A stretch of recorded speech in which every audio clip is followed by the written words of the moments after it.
Je voudrais lire le texte qui a été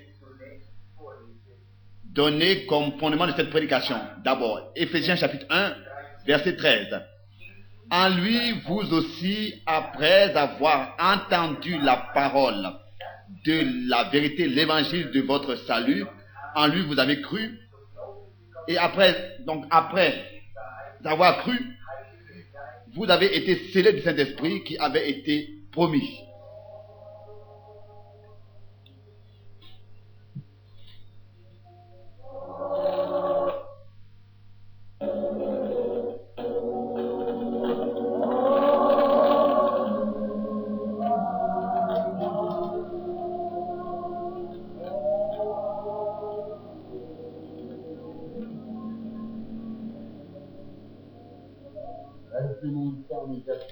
Lasst uns für einen Moment zum Gebet stehen bleiben. Nous voulons pour un moment nous lever pour la prière. Père Céleste, nous te remercions pour le privilège que nous avons d'être réunis ici au nom du Seigneur Jésus-Christ. Devant nous, ta parole se tient. Oh, comme nous aimons cette parole, comme nous la respectons et comme nous nous comportons avec crainte devant elle, car c'est la parole sainte de Dieu. Et si c'est ta volonté que je puisse essayer de parler de ce grand sujet ce soir, je te demande que le Saint-Esprit puisse m'accorder les paroles que je dois prononcer, quelque chose qui aidera ton peuple et qui servira à l'édification de ton Église. Accorde-nous cela, Père. Nous te remercions pour tes bénédictions. Seigneur, je pense maintenant, si je pouvais seulement avoir une goutte de ton sang ici, comment est-ce que je serrerais cette goutte sur mon cœur? J'aurais même la crainte de respirer. Mais tu nous as donné encore plus que ça, c'est-à-dire la pleine rédemption de ton Église. Secours-nous, ô Dieu, pour que nous puissions vraiment conduire l'Église d'une manière digne de l'Évangile, dans laquelle nous avons été établis dans le ministère pour la gloire et l'honneur de ton nom. Amen. Vous pouvez vous asseoir.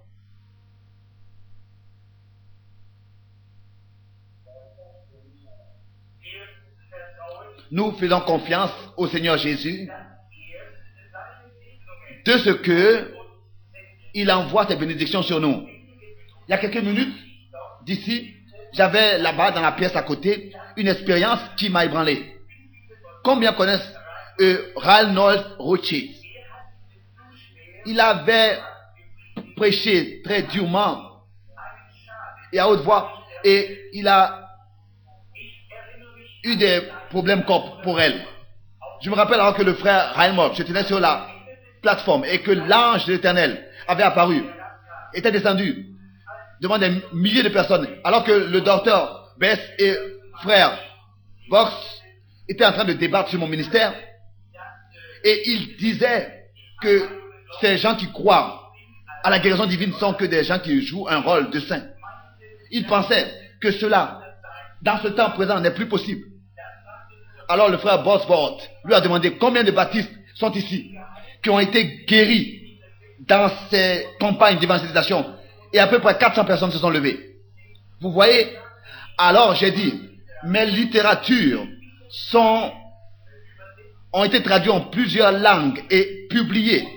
Et je ne prétends pas être quelqu'un qui guérit les gens par la guérison divine. Je fais que prêcher la parole de Dieu, et c'est Dieu qui guérit. Et si le don que Dieu m'a donné dans la révélation et le discernement est remis en question, alors Dieu lui-même répondra et parlera. Et à ce moment-là que j'ai prononcé cette phrase, l'ange d'Éternel est descendu dans la colonne de feu.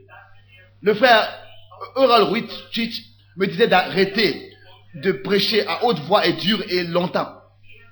Il me disait, frère Branham, alors que je constatais de quelle manière Dieu est avec toi et que tu vois les visions et que le Seigneur se révèle, je voulais aussi apporter ma contribution à cela. Mais il m'avait conseillé, et de nouveau il me disait, ne prends pas soin de ce que les gens disent, mais effectue ton ministère, aime le peuple.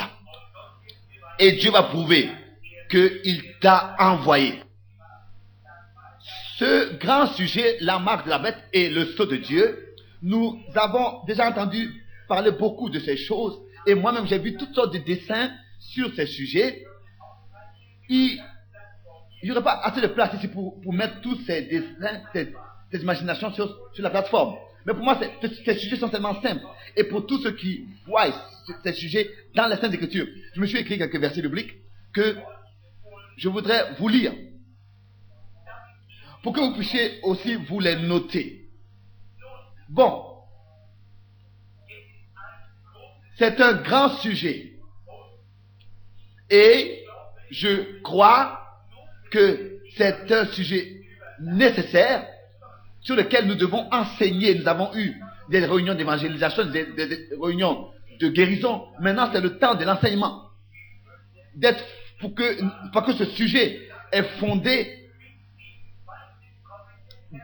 et est apporté en relation avec le retour du Christ.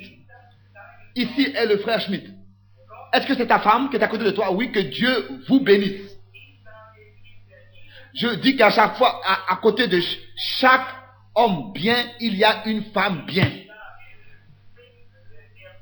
Je dis que s'il y a quelque chose comme estimation ou bien quelque chose de bien qu'on peut dire de la famille Branham, cela peut être adressé à ma femme. Qu'est-ce que je ferais sans elle?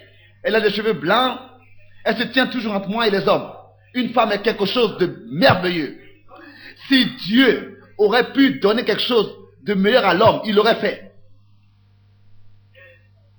En dehors du salut.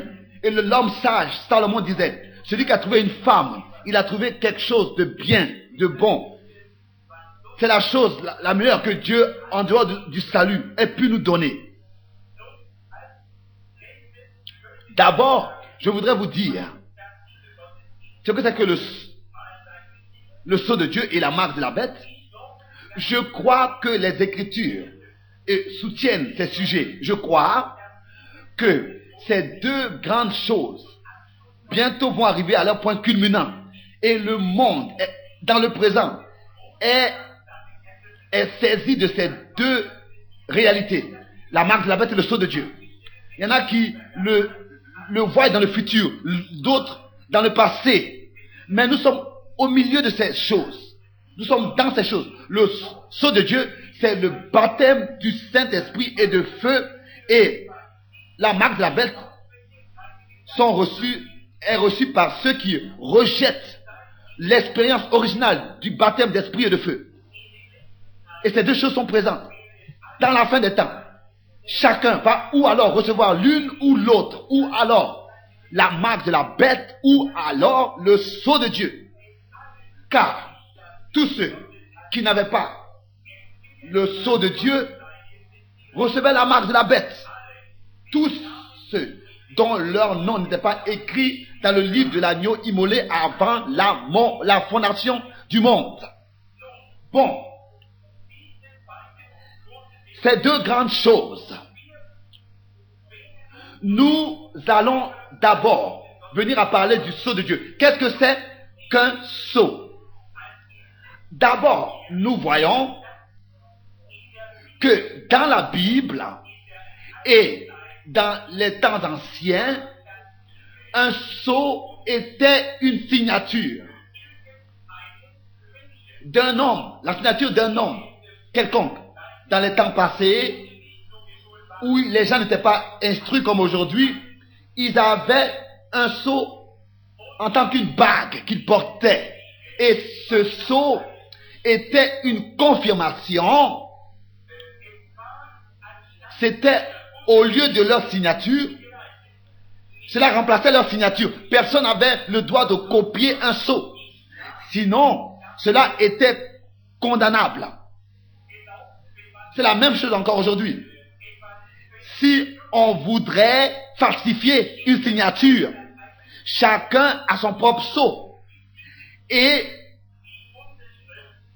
c'est ainsi qu'avec son sceau, il a signé. c'était prouvé alors que cela lui appartenait, ou bien alors que c'était légitimé du propriétaire. Donc, selon Matthieu 24, verset 24, le Seigneur Jésus-Christ dit que ces deux esprits seront tellement proches l'un de l'autre, c'est-à-dire les hommes qui sont scellés de Dieu et marqués du diable. Marqués de Dieu et marqués du diable. Marqués de Dieu et marqués du diable seront tellement proches l'un de l'autre que si c'était même possible, les élus seraient séduits. Il y a tellement de ressemblances, ils auront tellement de ressemblances l'un avec l'autre. Il y en a qui disent que le communisme est la marque de la bête. Non, vous êtes dans l'erreur. Il n'est pas la marque de la bête, quoique il est attiré dans cette marque, dans cette réalité des choses. Mais la marque de la bête en elle-même est très religieuse, très pieuse, d'une manière que même les élus, si c'était possible, seraient séduits. Tellement proche de la vérité que si c'était possible. J'entendais frère Billy Graham il n'y a pas longtemps à la radio alors que j'étais en chemin, et il parlait de cela, que les hommes fument et font beaucoup de choses, de la débauche et des choses impures. Et il disait même qu'un homme qui fume n'est même pas un homme. Et il est allé tellement loin dans son exposé qu'il disait même que les élus sont séduits par le diable. Je ne crois pas que frère Graham pensait vraiment vouloir dire cela, parce que les élus ne peuvent pas être séduits. Même si les deux choses sont proches l'un de l'autre, que même si c'était possible, alors ça veut dire que les élus alors seraient aussi séduits. Mais ce n'est pas possible. Bon, je vous dis que tout ce qui se passe en religion et en sorte de culte, toutes ces sortes de cultes et de religions ont eu déjà leur origine dans la Genèse. Je peux vous prouver que tous ces cultes existaient déjà. Chaque culte commence déjà dans la Genèse. Si vous lisez fondamentalement avec prière Genèse, vous verrez ce qui suit. Car toutes ces choses qui sont dans la Genèse sont parcourues, prennent leur cours dans toute la Bible jusqu'aujourd'hui. Nous voyons que Genèse est le chapitre de l'ensemencement. Et nous voyons aussi qu'autrefois, le premier homme avait reçu un signe de Dieu. Dans Genèse chapitre 4 verset 15, nous lisons que l'Éternel mit un signe sur Caïn. La première marque de la bête a été donnée à Caïn. Vous dites, est-ce que cela est vrai vraiment? Est-ce que Caïn avait la marque de la bête? D'abord, nous devons observer ce que le Seigneur a dit. La semence de la femme écrasera la tête du serpent. Vous voyez, de la lignée de Caïn venaient de grands hommes sages, mais de la lignée de Zeth venaient des hommes simples, des fermiers et des bergers, etc. La Bible dit, je vais établir une inimitié entre ta semence et sa semence. Vous, prédicateurs, frères prédicateurs, observez la paix. À chaque fois, vous me poursuivez en ce qui concerne la semence du serpent. Mais la Bible dit que le serpent avait une semence. Vous pouvez faire avec cela ce que vous voulez. Vous allez en rendre compte. Mais la Bible dit dans Genèse que le serpent avait une semence. Oui, rappelez-vous, le serpent n'était pas un reptile autrefois.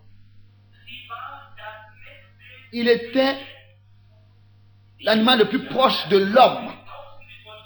Les scientifiques ont essayé de chercher cet être Mais il ne peut pas le trouver. Pourquoi? Parce que c'est le serpent. Dans Genèse chapitre 3 verset 1, il est écrit que le serpent était le plus rusé de tous les animaux des champs. Le serpent n'était pas autrefois un reptile. Il avait presque l'apparence d'un, il avait l'apparence d'un homme. Car le serpent d'un animal directement n'aurait pas pu se mélanger avec la semence humaine. C'est pour cette raison que l'animal, le seul animal que le serpent, que le diable avait pu utiliser était le serpent. Et je crois que Dieu a créé toutes choses dans un certain ordre. Il est comme un grand architecte. Il a eu toutes choses à sa disposition et en tant que créateur, il pouvait exactement décider ce qui devait exister. Devant lui, tout était présent. Et le grand Saint-Esprit qui est sorti de Dieu planait sur les eaux en émettant une chaleur.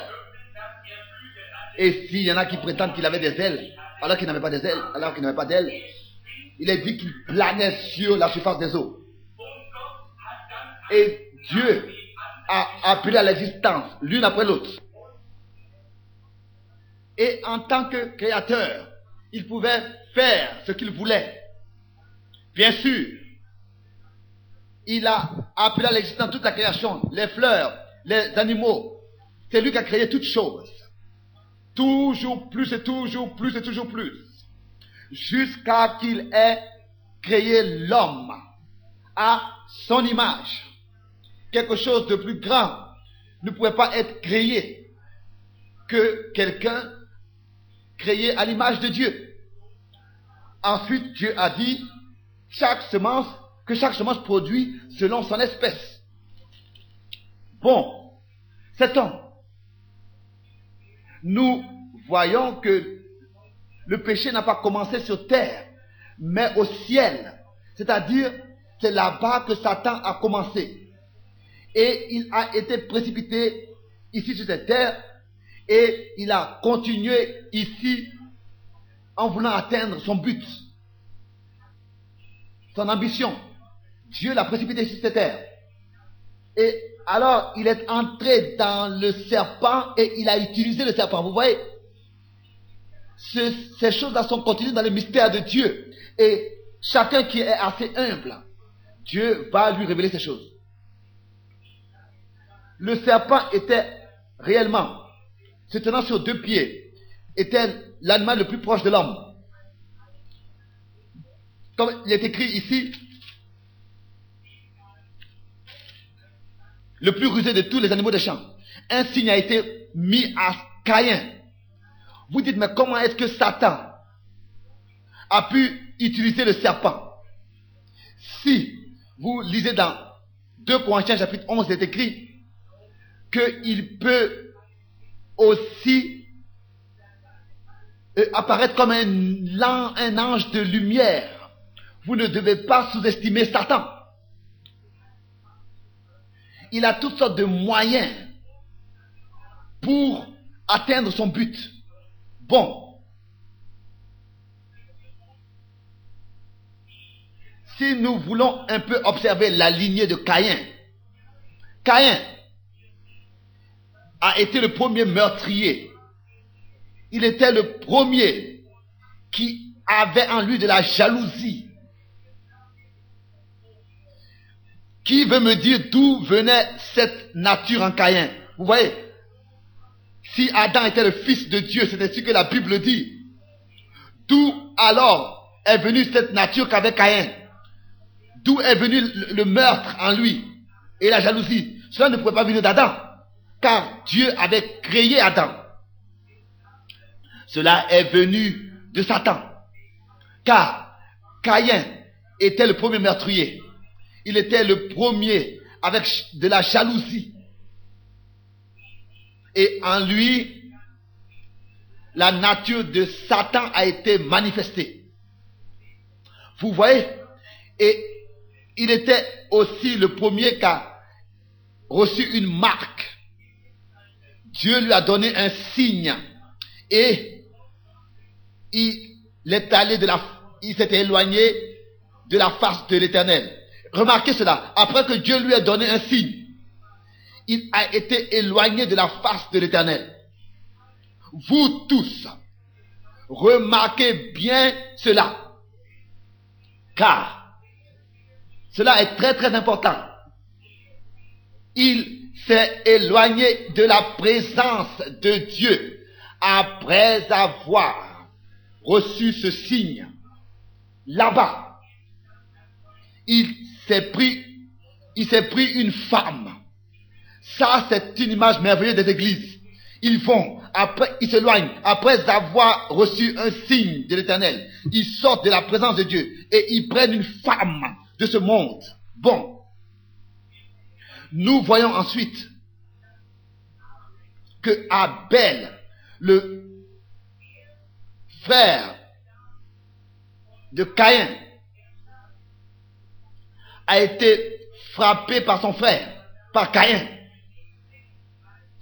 Et Dieu a donné à Adam Zeth en tant qu'un signe de Dieu, de la mort et de la résurrection. Vous voyez, Zeth n'est pas allé dans un autre pays pour se prendre une femme. Zeth a attendu jusqu'à que Dieu voyait que le temps était accompli et que Dieu lui donne une femme. En ce qui concerne Zeth. Mais Caïn est lui-même allé et a pris une femme. Vous voyez, sans attendre Dieu. Ça, nous voyons déjà la nature de ces deux lignées. L'une représente l'Église en général dans ce monde. Ils choisissent et font ce qu'ils veulent d'eux-mêmes. Mais l'autre, c'est l'Église épouse du Dieu vivant. Bon. Elle ne fait pas ce qu'elle veut. Alors, comment est-ce que l'Église est marquée? De quel signe, de quel sceau? Elle est scellée, elle est élue et prédestinée. Et c'est pour cette raison que le signe du Saint-Esprit dans l'Église est important. Car Christ n'est pas mort, il est ressuscité. Et il agit dans son Église. Ces deux esprits sont encore aujourd'hui présents. Comme ils étaient dans le jardin d'Éden. Nous voyons Caïn qui était un signe. Remarquant la marque de la bête comme Caïn. Ils étaient éloignés de la face de l'Éternel. Après avoir reçu ce signe. Il est allé où il voulait aller. Mais Abel, lui, il restait à la maison. Et nous voyons que Caïn l'a mis à mort, l'a tué. Mais Zeth, qui représente aussi un signe de la mort et de la résurrection, il faisait confiance à Dieu. Je voudrais dire quelque chose. Et peut-être que je devrais, peut-être pas toucher ces choses. Mais je voudrais toujours vous répéter ces choses. Beaucoup disent que les premiers hommes, Adam et Ève, ont mangé une pomme dans le jardin d'Éden. Oh frère, je ne le dis pas comme pour se moquer, mais si de manger une pomme fait en sorte que les femmes reconnaissent leur nudité, alors que les femmes puissent encore continuer à manger des pommes aujourd'hui. Je pense que nous devrions le faire alors. Non, ce n'était pas des pommes. Ça, nous le savons tous. Non. Nous devons aussi reconnaître, aussi dans une réunion ici, mélanger et voir ce que c'était réellement dans le jardin d'Éden qu'ils ont mangé comme fruit. Bon, nous voyons ensuite que c'était un signe que Dieu avait placé, une marque. C'était un reproche que Dieu avait émis et exécuté en Caïn. C'était quelque chose que Dieu avait à reprocher à Caïn.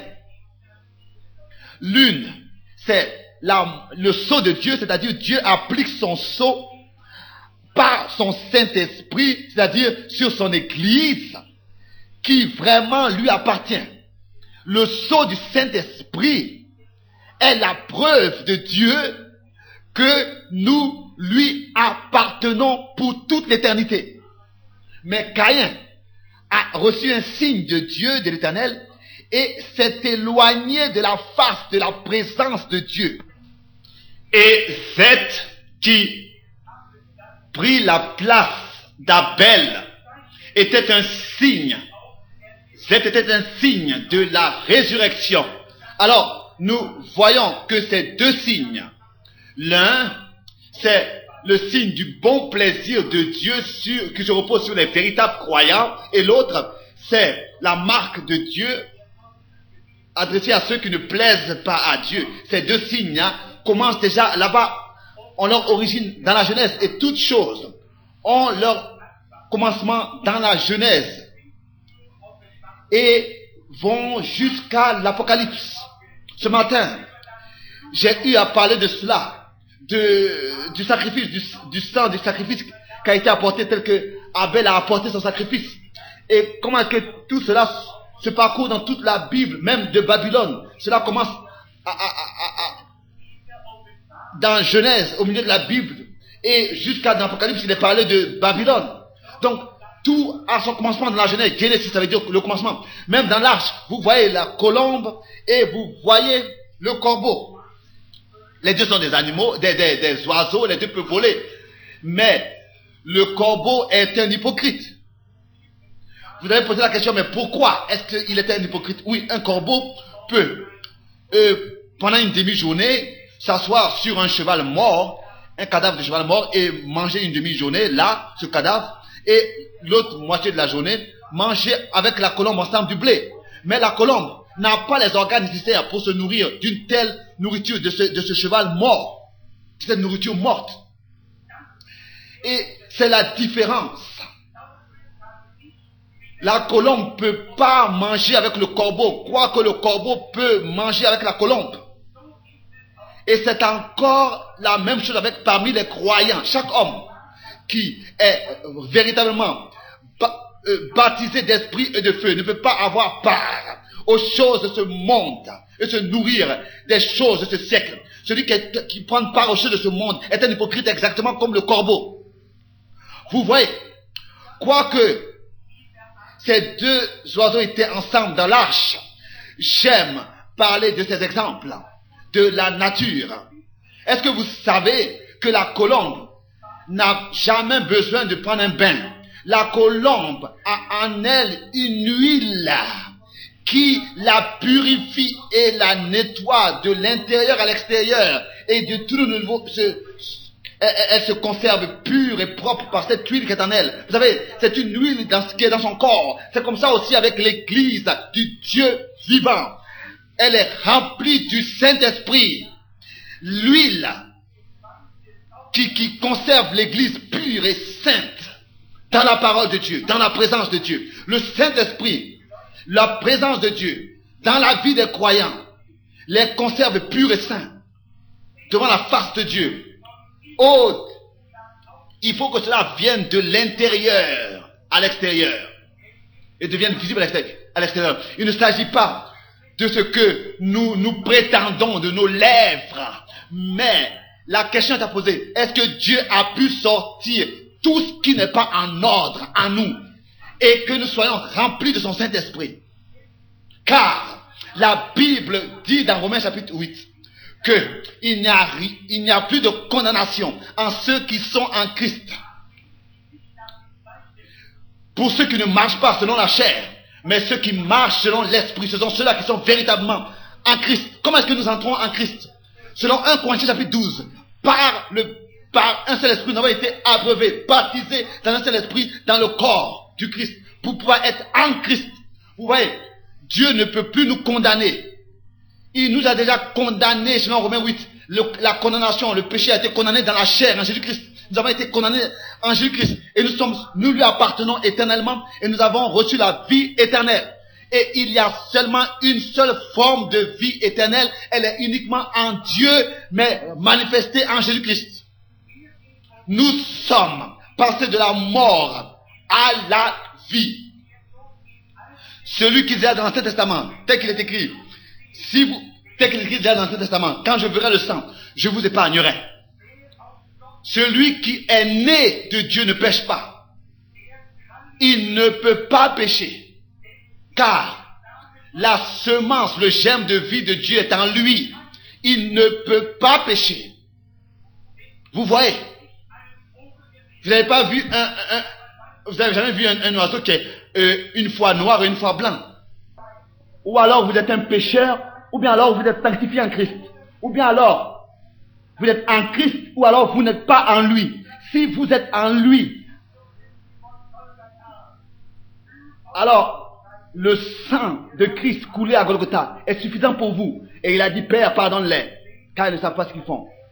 C'est ainsi que nous sommes scellés par le Saint-Esprit pour être en Christ et marcher selon l'Esprit.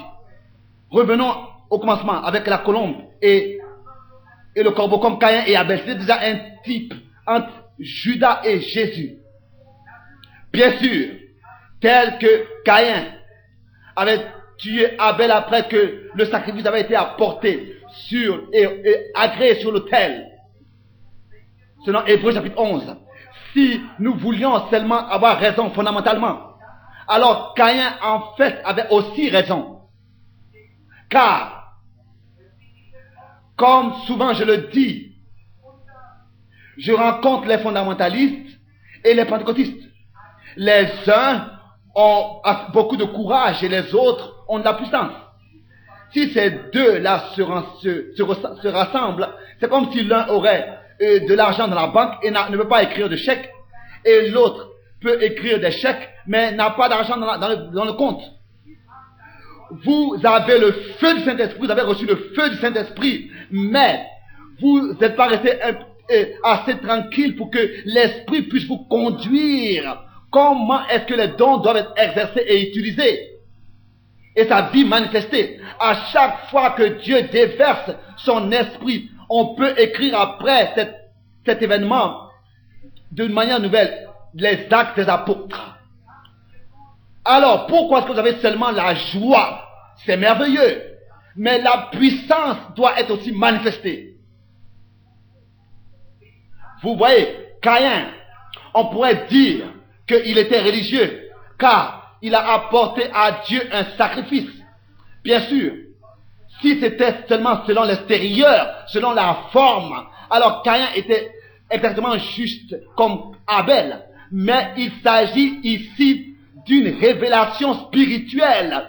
Et les hommes ne reconnaissent pas que toute l'église de Dieu est fondée sur une révélation du Saint-Esprit. Jésus disait à Pierre, ce n'est pas la chair et le sang qui t'ont révélé ces choses, mais mon Père au ciel. Et sur ce rocher, j'édifierai, je bâtirai mon église. Ça, c'est la révélation du Saint-Esprit. Ce rocher, au commencement, était la parole. Et la parole était auprès de Dieu. Et la parole était Dieu. La parole était avec Dieu et était Dieu. La parole doit être en nous. Elle doit pouvoir se manifester. Elle doit pouvoir séparer. Comme cela est écrit dans Hébreux 4, verset 11, verset 12. Et chaque parole de Dieu est vraie et véritable et inspirée. Et chaque partie de la parole de Dieu est la sainte vérité. Elle est entièrement la révélation de Dieu. Bon, nous pouvions avoir des guérisons, des réunions de guérison divine puissantes. Pourquoi? Parce que Dieu nous a ordonné de guérir. Bien sûr. Il nous a donné la promesse de guérir. Bien sûr. Car, autrefois, il n'y avait pas de Bible pour que, par exemple, il aurait pu être révélé à Abel. Quel sacrifice il devait apporter devant Dieu? Bien sûr. Abel savait qu'il fallait que ce soit du sang. Qu'il s'agit du sang, de la vie. Et il savait ce qui s'était passé. Et il savait que quelque chose devait perdre sa vie. Là, je pouvais le voir là-bas avec cet agneau venir. Comment est-ce qu'il voulait le sacrifier à Dieu? Caïn a construit un beau un bel autel et à placer là-dessus des fruits. Il ne s'agit pas que nous ayons une belle assemblée, une belle église avec un orgue de combien de milliers de dollars. Mais la question est à poser. Est-ce que Dieu, par la révélation, ait pu nous révéler sa volonté pour ce temps présent? Caïn pensait que c'est l'extérieur qui a d'importance. Le sacrifice d'Abel était peut-être pas beau à voir. Il est allé chercher cet agneau et il a apporté là-bas, pas loin du rocher. Supposons que c'était un rocher sur lequel il a apporté ce sacrifice pour Dieu et à Dieu. Et lui-même, sûrement que Abel, en égorgeant l'animal, a été aspergé du sang. Alors qu'il a porté ce sacrifice, il a été aspergé du sang. Le sang a jailli sur lui, mais des années plus tard, l'agneau de Dieu est venu et s'est sacrifié pour nos péchés sur la croix à Golgotha. Oh, comme c'est merveilleux. Bien-aimé agneau de Dieu, ton sang ne perdra jamais sa puissance et sa valeur jusqu'à ce que l'église du Dieu vivant soit achevée. Bien sûr, seulement le sang peut achever l'église. Et rappelez-vous, écoutez croyants, Abel pratiquement est mort avec son sacrifice, car c'est cela qui a fait en sorte que Caïn, parce que c'est le sacrifice qui a fait en sorte que Caïn l'a tué. Je vous dis que chaque croyant doit mourir avec l'agneau de Dieu pour pouvoir être crucifié avec lui et ressusciter avec lui et vivre, marchant en nouveauté de vie dans sa présence. Oui, c'est ainsi qu'il a apporté ce sacrifice devant Dieu pour pouvoir vivre avec lui. Et nous disons que nous sommes chrétiens. Là, il n'y a pas longtemps, une dame m'a écrit une lettre courte. Une courte lettre et disait, Monsieur Branham, je suis une citoyenne américaine et je peux m'habiller comme je veux. Je n'ai pas besoin d'entendre ce que la Bible dit. Bien sûr, déjà, en cela est la preuve que vous êtes un bouc et pas un agneau, car si vous êtes des agneaux, des brebis, alors vous êtes des brebis de son pâturage. Et nous écoutons sa voix. Bien sûr que nous sommes des citoyens américains, mais nous ne prenons pas nos droits seulement en tant que citoyens américains, mais nous prenons nos droits aussi d'abord en tant qu'enfants de Dieu et faisons ce qui est juste et agréable aux yeux de Dieu. Et nous agissons et nous nous conduisons et nous vivons en accord avec la parole et la volonté de Dieu. Bon, nous voyons tel que Caïn a tué Abel après que son sacrifice avait été agréé. C'est ainsi que Judas a trahi le Seigneur Jésus et il a été tué, mis à mort. Mais la plupart des gens voient seulement les trois croix. Quoique sur l'une et de l'autre côté, d'un et de l'autre côté, il y avait une croix, c'est vrai, et que Jésus était accroché sur la croix qui était au milieu. Mais nous voyons que Judas ensuite s'est pendu au bois. Les gens voient seulement trois croix. Car il est dit, maudit celui qui est accroché au bois. Là, il y avait eu aussi le Fils de Dieu, Dieu manifesté dans la chair. Il est venu du ciel et il est reparti au paradis avec celui qui s'était répandu, le meurtrier, sur la croix. Mais là-bas, il y a Judas, le meurtrier. Et Judas a pris le meurtrier qui ne s'était pas repenti et est allé dans une autre place. Tel que Dieu a ouvert le côté d'Adam et en a fait sortir et a formé de son côté sa femme. C'est ainsi que Dieu a ouvert sur la croix à Golgotha le côté de Jésus pour que l'épouse sorte et soit formée. Ainsi nous voyons comment est-ce que ces deux esprits marchent l'un à côté de l'autre. La colombe et le corbeau Caïn et Abel, Jésus et Judas, toujours à côté l'un de l'autre. Nous voyons que après que Caïn s'est pris sa femme lui-même, nous voyons, et ça je voudrais d'abord venir à parler de cela, aussi en ce qui concerne le peuple d'Israël. Ils étaient en chemin dans le pays de la promesse et ils sont passés par les pays de l'adversaire et voulaient payer par les pays de l'adversaire, voulaient passer et payer pour tout ce dont ils avaient besoin comme nourriture et aussi comme aliment pour leur bétail. Ils voulaient payer. Mais Moab ne leur a pas permis. Dans Deutéronome le chapitre 2, les Israélites n'étaient pas une dénomination. Ils étaient en chemin dans le pays de la promesse. Mais ils n'étaient pas reconnus parmi les nations. Mais Israël, ils avaient la véritable révélation de Dieu parmi eux, bien sûr. Mais les autres avaient Balaam. Et la Bible nous avertit de la doctrine de Balaam dans l'Apocalypse et dans Jude. Les Israélites croyaient, les Moabites croyaient au même Dieu que les Israélites croyaient, parce que Moab vient de la lignée de Lot, que Lot avait eu avec sa fille. C'est de là qu'est sorti les Moabites. Et c'est la même chose encore aujourd'hui. Les églises sont en train de commettre de la prostitution spirituelle. Et qu'est-ce que c'est qu'ils amènent au monde? Qu'est-ce qui naît de cette prostitution, de cette débauche? Oh, bien-aimés frères, je n'espère pas faire du mal à qui que ce soit en disant ces choses. Mais ici, nous appelons Balaam un évêque. Et il a été appelé pour maudire le peuple d'Israël.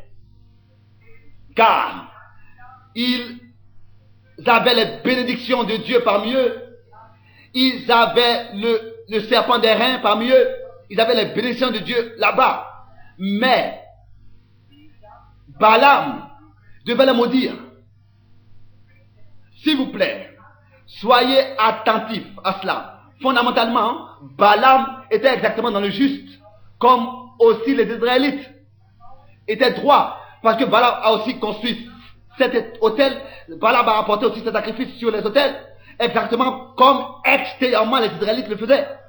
Mais Balaam ne voyait pas le rocher frappé duquel était sorti de l'eau. Balaam ne voyait pas le serpent des reins. Balaam ne voyait pas la colonne de feu pour ce temps présent. Balaam ne voyait pas, ne reconnaissait pas en son temps. C'est la même chose encore aujourd'hui. Alors, qu'est-ce qui se passe avec les pentecôtistes? Extérieurement, les pentecôtistes aujourd'hui, est-ce que vous ne voyez pas la colonne de feu parmi le peuple de Dieu et la révélation de Dieu qui est même prouvée, la colonne de feu est prouvée et a été prise en photo par la science? Mais qu'est-ce que c'est? Extérieurement, c'est la même chose. Quoiqu'ils ne reconnaissent pas ce qui se passe parmi le peuple de Dieu intérieurement, ils ne voient pas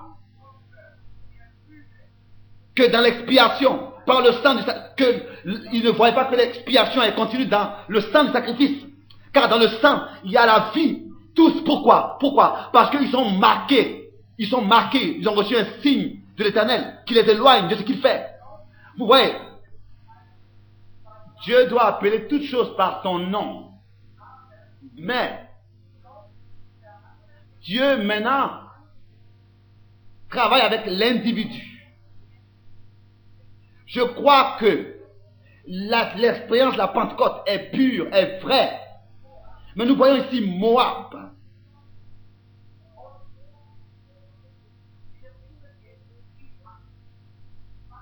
Et nous la considérons comme une assemblée qui devient la considérons comme une église qui devient une dénomination. Donc moi, ils disent, si tu crois ceci et si tu crois cela et que vous êtes baptisés, alors nous allons vous inscrire dans notre livre de membres.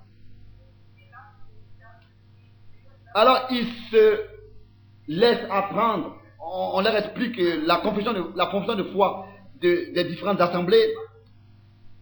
Mais aujourd'hui, ce dont nous avons besoin, c'est de nouveau le Saint-Esprit et la puissance et le feu de Dieu pour que l'Église soit en mouvement, marchant dans la direction de Dieu. Le Saint-Esprit va jamais prendre une personne impure. Non.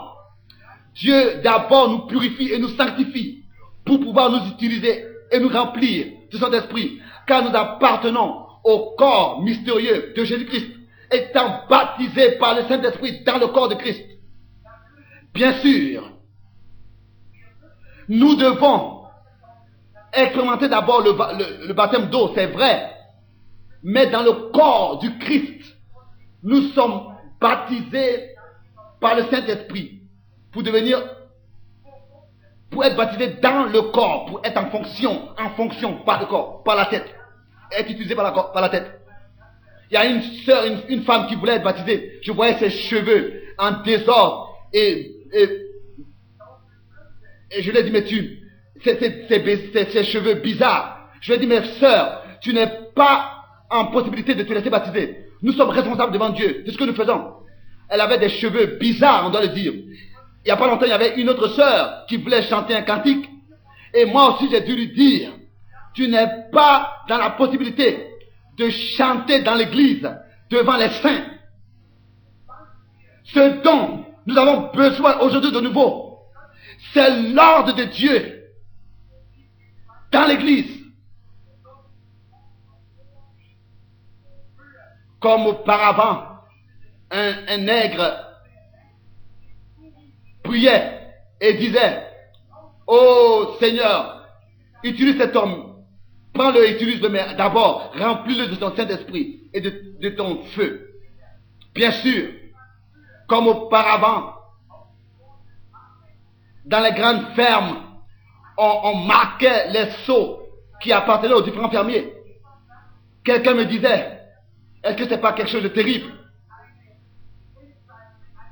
de marquer comme ça une bête avec du fer, avec du feu? Mais c'est par cela qu'ils ont été marqués. C'est la même chose avec chaque enfant de Dieu. Vous devez venir à l'autel de Dieu et prier jusqu'à ce que vous soyez marqués du feu de Dieu et scellés du Saint-Esprit. Bien sûr, le Saint-Esprit est le sceau de Dieu. Dieu a à l'avance prédestiné et élu et reconnu ce qui allait lui appartenir. Pas si quelqu'un vient et pose la question, est-ce que je l'ai reçu ou bien est-ce que je vais le recevoir? Non. Vous devez avoir la pleine certitude. Et c'est Dieu qui doit le faire en vous. Ce n'est pas des prétentions, car personne ne peut venir à Christ si ce n'est que le Père ne l'attire premièrement. Et le Saint-Esprit doit l'attirer. Personne. Il y a quelqu'un qui me disait, j'ai cherché Dieu. Non, je lui ai dit, c'est Dieu qui t'a cherché. Bien sûr. Le Saint-Esprit ne prend pas comme ça quelqu'un de quelconque pour devenir membre de l'épouse. Quelqu'un qui fume et qui boit et qui vit de manière immorale. Et qui est donné aux choses de ce monde, aux choses mondaines et conformées à ce siècle. La Bible dit celui qui aime le monde et les choses qui sont dans le monde, l'orgueil de la vie et la convoitise des yeux, etc. En lui, l'esprit, l'amour du Père n'habite pas. L'église épouse est sanctifiée, purifiée et scellée du Saint-Esprit. Ce sont ceux qui ont été prédestinés à l'avance par Dieu et que Dieu s'est élu. Comme plus tard, nous chantions un cantique, ce n'est pas nous qui le chantions, mais comment est-ce que on l'a chanté?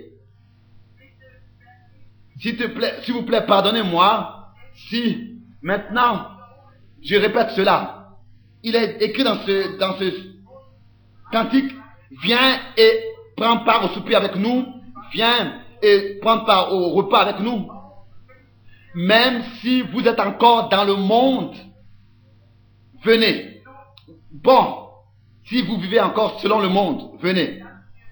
Il ne s'agit pas seulement d'avoir extérieurement beaucoup de membres à l'église. Il s'agit que ce soit Dieu lui-même qui ajoute à l'église, comme c'est écrit dans Actes des Apôtres, que d'abord, tout ce qui ne vient pas de lui soit ôté de l'homme et qu'une régénération, un régénération, une nouvelle naissance ait lieu par le Saint-Esprit. J'ai posé la question à une femme il n'y a pas longtemps, est-ce qu'elle est une chrétienne? Et elle a dit, je voudrais te laisser savoir que je suis une Américaine.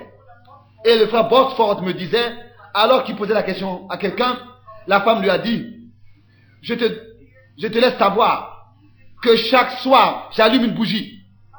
Qu'est-ce que cela a à voir à faire avec le royaume de Dieu? Vous devez naître de Dieu, naître d'en haut, naître de nouveau. Sinon, vous ne pouvez pas voir le royaume de Dieu.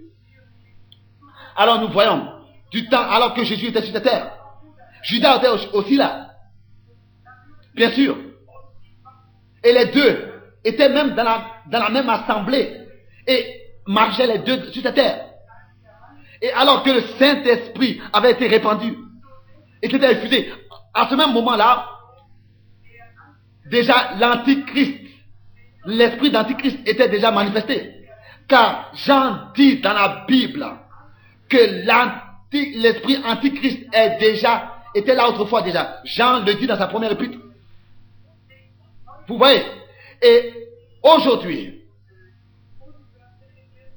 ils sont en train d'unir une église universelle. Et même plusieurs organisations pentecôtistes sont membres de cette organisation mondiale. Ôtez vos mains de cela, ne touchez à rien d'impur. Vous devez revenir à Dieu et à sa parole.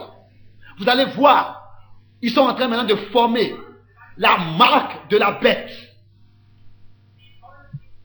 Ils veulent s'unir pour combattre le communisme. Mais, je vous le dis, et c'est là au nom du Seigneur, n'oubliez pas cela, il y a 3 rideaux. Il y a le rideau de fer, le rideau en bambou et le rideau de pourpre. Et le danger est derrière le rideau de pourpre. Nous voyons comment est-ce que tout est en train de se dévoiler et comment est-ce que l'esprit antichrist est en train de toujours prendre du terrain dans les assemblées, dans les nations et dans les individus. Et nous voyons même que l'archevêque de Canterbury du Kentucky est allé après des siècles encore visiter le pape. Vous voyez, continuez comme ça. Si vous n'écoutez pas ce qu'un homme de Dieu dit, personne ne pourra empêcher ce développement des choses. C'est cela ainsi car la Bible l'a annoncé à l'avance. La Bible dit que l'église pentecôtiste à la fin de ce temps sera tiède et Dieu va devoir les vomir de sa bouche, car c'est le dernier âge de l'église dans lequel nous vivons, l'âge de la Odyssée. Bon, si vous allez dans Ézéchiel chapitre 9 et vous considérez d'autres versets qui nous donnent un peu de lumière, comment est-ce que ce prophète par le Saint-Esprit déjà pouvait voir ce qui allait s'accomplir dans le futur? Ici, il y a quelqu'un qui est venu avec l'ustensile pour détruire et il est passé par la ville.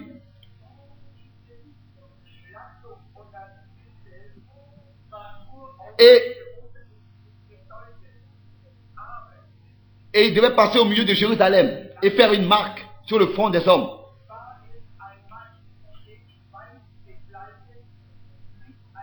Mais avant de le faire, il y avait un homme vêtu de lin et portant une écroîtoire à la ceinture. Et on lui a dit au verset 2, et on a dit aux gens qui ne devaient pas passer par la ville de Jérusalem avant que l'homme vêtu de lin portant une écritoire à la ceinture passe et scelle ceux qui soupirent et qui gémissent à cause de toutes les abominations qui sont commis dans la ville. Cet homme habillé en vêtu de lin est un type du Saint-Esprit. Et Ézéchiel 9, verset 2, après qu'ils furent, et le verset 4, 3 et 4, après qu'ils furent scellés, il a été dit de mettre à mort, de détruire tous les vieillards, les jeunes hommes, les vierges, les enfants et les femmes. Verset 6. Mais ceux qui avaient été scellés n'avaient pas le droit d'être touchés. Alors quand est-ce que cela a eu lieu? Cela était l'église pentecôtiste au commencement. Alors que le Saint-Esprit s'est effusé et que il a scellé et marqué ceux qui appartenaient à l'église. Celui qui a lu les écrits de Joseph, alors qu'il parle de la guerre, c'est-à-dire après que Jésus avait fait le signe du Messie et avait prouvé qu'il était le Messie et était reparti dans la gloire et que le Saint-Esprit avait été envoyé. C'est ainsi que les apôtres sont sortis et ont fait la même chose, ont fait les mêmes œuvres qu'il avait fait. Ils avaient la même puissance du Saint-Esprit, la même puissance du Seigneur. Ils parlaient à langue. Il y a eu un vent tumultueux descendant de Dieu directement, de la gloire. Et dans la chambre haute, ils ont été tous saisis du Saint-Esprit. Les autres se sont moqués d'eux et ont ri. Mais Jésus-Christ a dit que si vous parlez contre moi, le Fils de l'homme, je vais vous pardonner. Mais si quelqu'un dit quelque chose contre l'œuvre du Saint-Esprit dans son temps, dans son âge, cela ne lui sera jamais pardonné. Ils se sont moqués de ce que Dieu faisait dans leur époque. Ils se sont moqués de ceux qui étaient remplis du Saint-Esprit. Bon, est-ce que vous voyez dans Matthieu 24, les hommes ont posé une question, ont posé 3 différentes questions en fait au Seigneur Jésus. Dans Matthieu 24. Et ils ont posé la question, quand est-ce que cela va s'accomplir? Et quel est le signe de ton retour et de la fin du monde? Et cela montre de quelle manière la parole du Seigneur s'est accomplie. S'il est écrit par exemple, priez pour que votre fuite n'ait pas lieu en hiver. Alors, cela ne pouvait pas comme ça être universellement déterminant pour ce temps présent, mais par exemple déterminé pendant le sabbat. Le sabbat, la fuite ne devait pas avoir lieu pendant le sabbat, parce que celui qui était dans Jérusalem devait s'enfuir en Judée. Il ne fallait pas que la fuite ait lieu en hiver ou bien pendant le sabbat. Mais alors que Titus est arrivé et que Jésus avait dit, quand vous verrez Jérusalem entouré d'armées, celui qui est sur le champ, qui est dans le champ, qui ne repart plus à la maison, mais qui s'enfuit, car ils s'étaient moqués du Saint-Esprit. Et les Juifs s'étaient moqués du Saint-Esprit. Et celui qui se moque du Saint-Esprit a déjà reçu la marque de la bête. Et c'est pour cette raison que les croyants juifs, alors qu'ils avaient vu ce que le Seigneur avait annoncé à l'avance s'accomplir, ils devaient comprendre ce que cela signifiait pour eux et ce qu'ils devaient faire. Vous voyez, Joseph Fuss écrit par exemple concernant les croyants. Il dit qu'il y avait eu un groupe d'hommes qui suivaient Jésus de Nazareth et plus tard ils se sont réunis pour manger son corps. Ils ne savaient pas que ils avaient fêté le souper du Seigneur parce que Jésus avait ordonné cela et leur avait dit de le faire. Mais ils prétendent qu'ils se sont réunis pour manger son corps. Mais les Juifs à Jérusalem se sont réunis et ont dit, nous nous réunissons ici devant Jéhovah et il va nous secourir.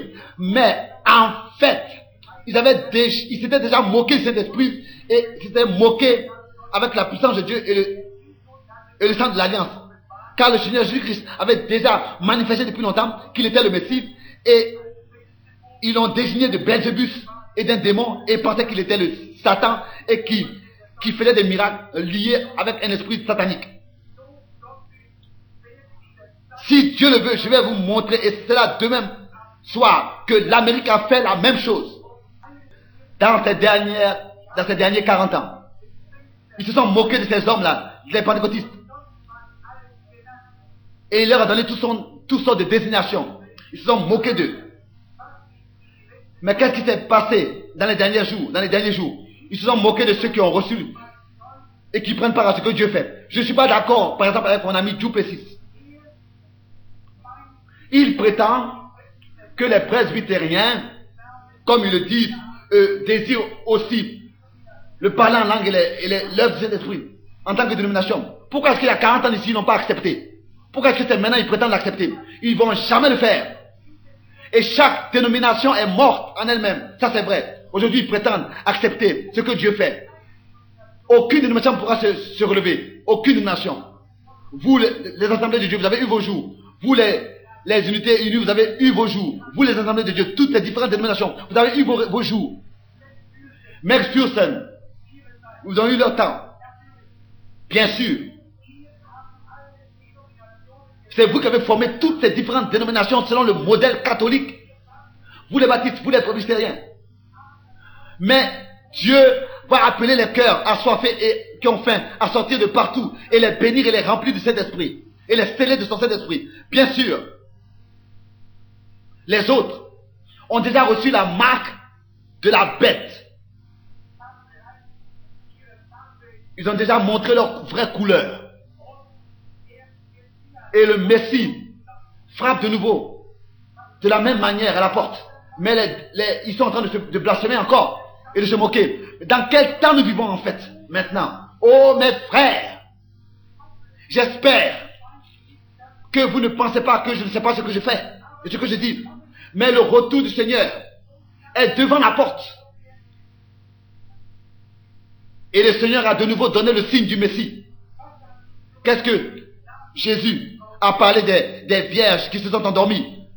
Bien sûr qu'ils sont religieux, car il était aussi.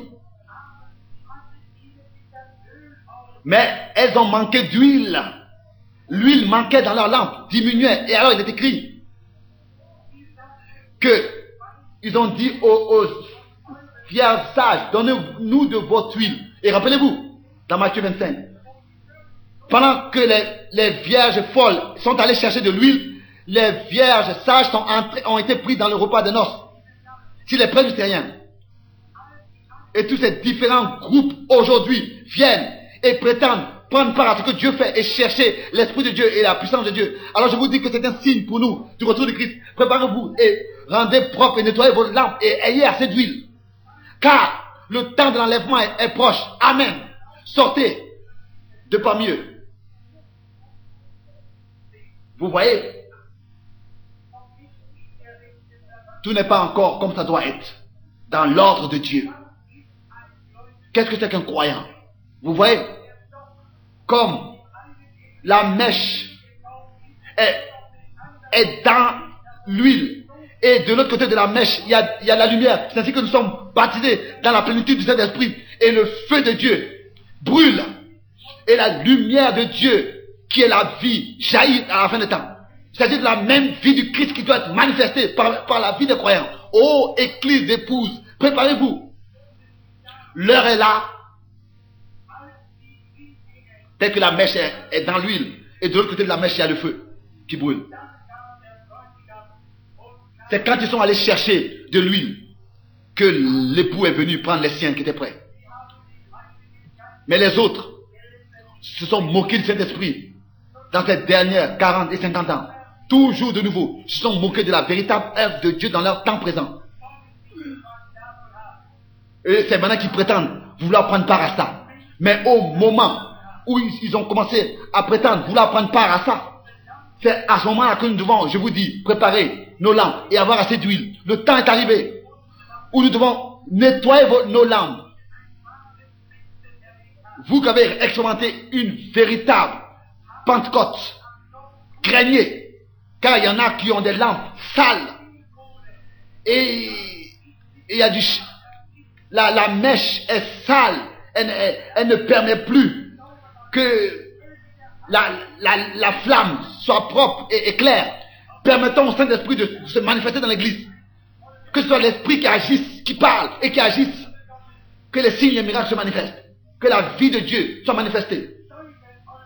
Nettoyez vos lampes, permettez à la mèche de ne pas avoir d'obstacle, d'être propre. Bien sûr que quelqu'un sera là qui répondra à cet appel. Nettoyez vos lampes, car il faut que le verre soit propre et la mèche et tout. Je ne sais pas comment ce sera, mais comme le Seigneur a dit, comme c'était du temps de Noé, c'est ainsi que ce sera aussi maintenant. Et je sais que le temps de se préparer est maintenant. Car les vierges folles, elles aussi, elles ont reçu la marque de la bête. Tel que Caïn l'a reçu. Car les baptistes et les presbytériens et les pentecôtistes, alors qu'ils avaient reçu la marque de la bête, au lieu de continuer avec l'œuvre de Dieu dans son temps, ils se sont tournés vers les organisations. Ils se sont arrêtés. Et c'est ainsi qu'ils se sont liés avec le monde de la mauvaise manière.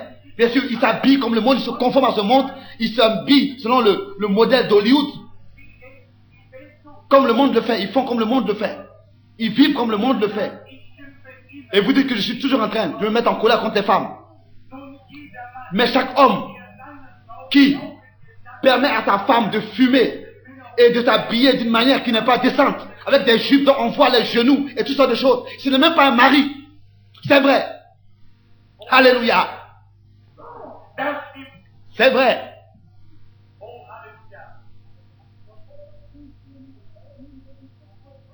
Bien sûr, tu peux peser et mesurer combien de mètres et de kilos. Mais ce n'est pas un homme. Ça montre qui est le chef à la maison. Permettre de porter des shorts et toutes sortes de choses. Tout ce dont nous avons besoin, c'est des hommes, des prédicateurs de l'évangile qui prêchent la vérité du podium.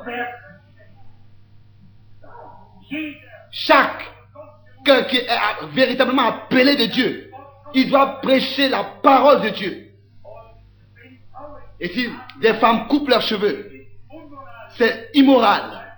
Et un homme aurait le droit presque de repudier sa femme si elle ne se soumettait pas. Car si une femme coupe ses cheveux, ça veut dire qu'elle ne reconnaît plus sa tête. Et elle a perdu sa gloire. Bien sûr, c'est ainsi que ça est écrit. Le chef de la femme, c'est l'homme. Oh Dieu, secours-nous. C'est vrai. Nous n'avons pas besoin de faire de compromis. Nous avons besoin d'hommes qui se tiennent pour ce qui est vrai et qui le témoignent ouvertement. Ça n'a pas d'importance ce que cela leur coûte. Le sceau de Dieu.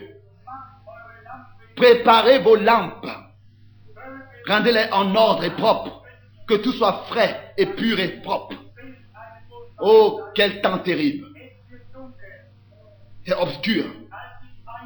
Alors qu'une fois, je venais de Dallas et que l'avion devait atterrir parce qu'il y avait une tempête. Ils nous ont amenés dans un hôtel dans lequel nous devions passer la nuit. Et le matin suivant, nous devions être pris de l'aéroport, de l'hôtel. Et je me suis levé le matin après avoir écrit des lettres. Je suis allé en bas. J'ai quitté l'hôtel pour envoyer les lettres. Et alors que j'étais dans la rue, il m'a été dit, reste là, tranquille. Tiens-toi là. Et alors il m'a été dit, marche dans cette direction. Et je suis allé, et c'était un taxi qui partait là, et je priais d'abord, en me mettant de côté, et j'ai dit, Seigneur, qu'est-ce que tu veux que je fasse? Croyez-vous que les enfants de Dieu sont conduits par l'Esprit de Dieu, peuvent être conduits par l'Esprit de Dieu, mais si votre lampe est pleine de saleté, c'est plus possible.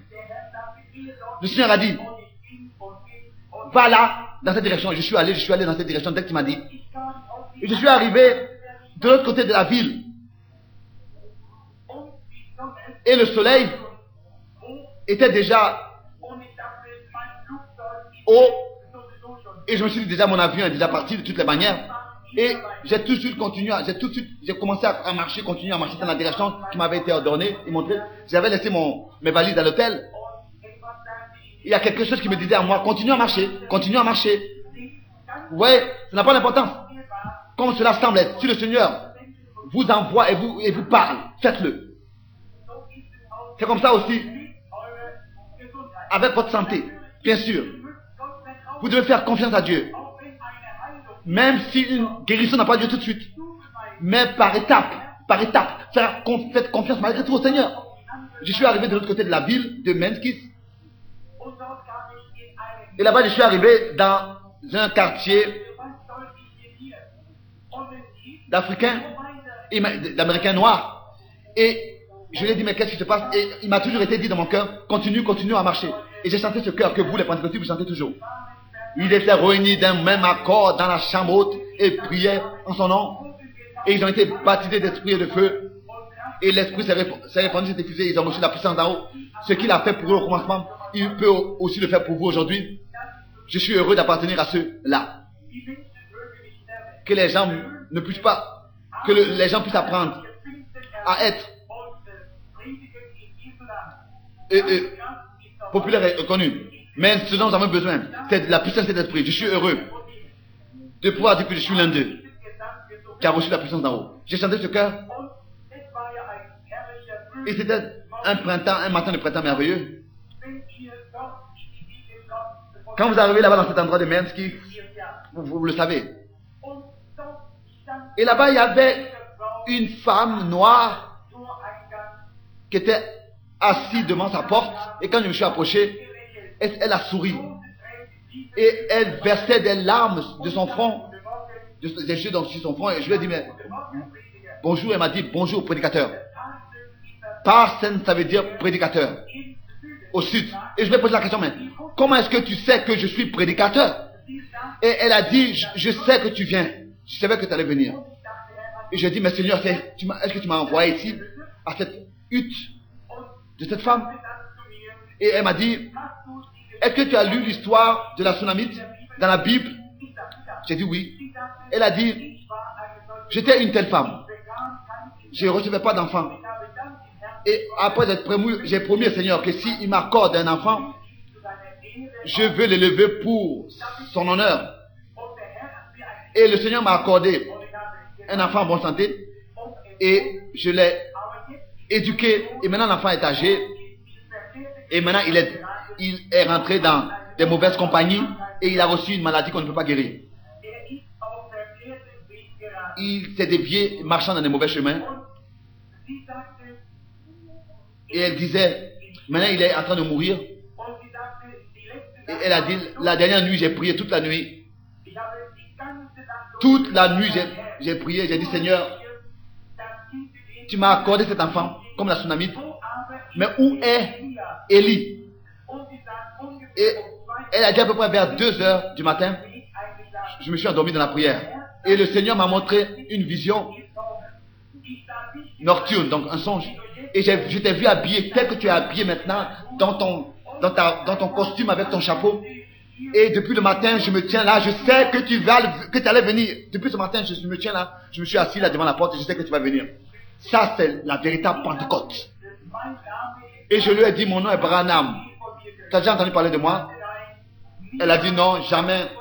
J'ai entendu parler de toi, je m'excuse. Et elle m'a dit, est-ce que tu veux rentrer? J'ai dit oui. Et j'ai dit, mais ça c'est sûrement l'endroit où le Seigneur veut m'envoyer.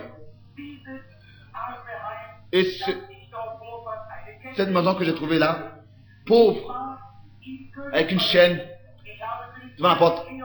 J'ai prié pour le roi Georges dans le palace. J'ai été dans des palais de rois. En Suède, j'ai prié pour le roi. Dans les plus grands monarches, j'ai prié pour eux. Je suis allé dans les palaces. J'ai eu le privilège de rencontrer les plus grandes personnalités de ce monde. Et de parler avec eux, de prier pour eux. Mais jamais je me sentais la bienvenue plus que dans cette hutte. Et là-bas, il y avait un écriteau sur le mur, que Dieu bénisse notre maison. Combien d'hommes se disent chrétiens? Et sur leur mur à la maison, dans les chambres, il y a plein de choses sales et impures. Mais cette sœur avait la parole de Dieu qu'elle avait écrite sur ses murs. Et l'enfant était en train de mourir. Il était en train de murmurer. Et je me suis dit, mais qu'est-ce que c'est ça? Et elle me disait, il n'a plus parlé pendant plusieurs jours déjà. Et il fait que faire ce bruit. Et il dit qu'il ne sait pas où il va. Et Et il dit qu'il semblerait qu'il est sur une mer qui est ballottée par les vagues et il ne sait pas où il va. Et je lui ai dit, j'ai quitté Dallas, Texas, et je prie pour les malades.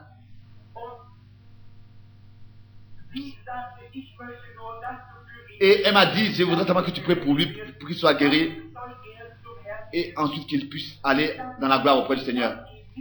Elle a dit, je ne peux pas le voir mourir sans être sauvé.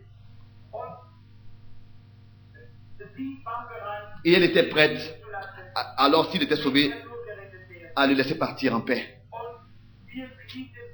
Nous sommes mis à genoux sur ce tapis. Et alors, je lui ai dit, est-ce que tu ne voudrais pas d'abord prier? Je ne savais pas qu'elle était pentecôtiste, mais alors je l'ai su. Vous parlez de prière. Cette femme a élevé une prière à Dieu. Ah, je peux vous dire, elle parlait avec quelqu'un qu'elle connaît intimement et personnellement. Et comme si elle avait déjà parlé avec lui auparavant. Oh, après la prière, elle a donné une baisse à son fils. Elle a dit que Dieu bénisse mon enfant. Quoique il avait apporté le désordre dans sa maison, mais elle aimait malgré tout son fils. Cet amour de mère. J'ai dit oui, mais la Bible dit que même si une mère abandonne son enfant, Dieu ne va jamais nous abandonner, nous oublier. Nous sommes gravés dans la paume de sa main.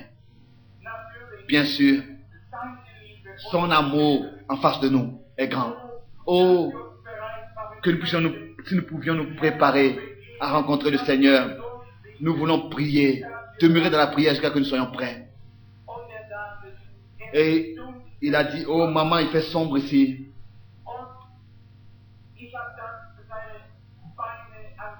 Et j'ai touché ses membres, ses bras, il était déjà froid, il était en train de mourir. Il a dit seulement bouger sa tête et disait, maman, il fait sombre dans cette salle. Je ne sais pas où mon bateau va, où ma barque va. Et elle pleurait. Et elle disait, tu vois, prédicateur, ce que je veux dire. Elle a dit, est-ce que tu veux maintenant prier? Et j'ai dit, prie avec moi. Et j'ai imposé mes mains sur l'enfant. Et j'ai dit, Père Céleste, je te demande, fais-moi grâce. Je ne sais pas pourquoi est-ce que tu m'envoies ici.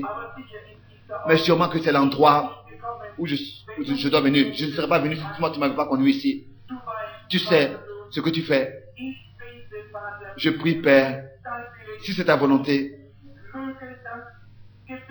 que tu puisses exaucer la prière de cette mère. Sauve l'enfant. Et alors que je priais encore, alors que j'étais en train encore de prier, il a dit, maman, je vois qu'il commence à faire clair. Dans la salle, dans la chambre, il commence à faire clair. Vous voyez, à quelques moments déjà, il était assis là et il a commencé à parler avec nous. Il a mis ses mains sur moi et je lui ai dit, je dois maintenant partir. J'ai pris un taxi, je suis allé chercher la valise à l'hôtel. Et quand je pensais que j'espère que je vais encore prendre un avion, je pensais que mon avion était parti. Et alors que j'étais en train d'entrer dans l'aéroport, on m'a dit par l'annonce, par les micros, le dernier appel pour le révérend William Marion Branham. Vous voyez, pendant des heures, l'avion a attendu parce que Dieu m'avait envoyé dans ce quartier. Maintenant, il y a une prophétie en langue.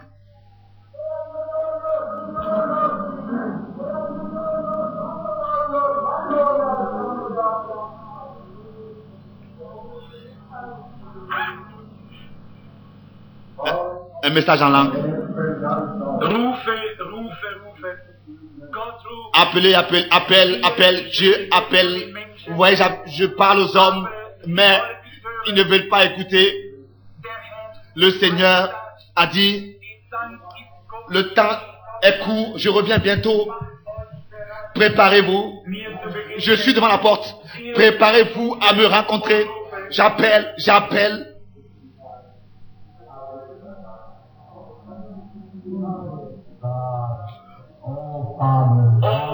Ô Père, nous te remercions pour cet avertissement.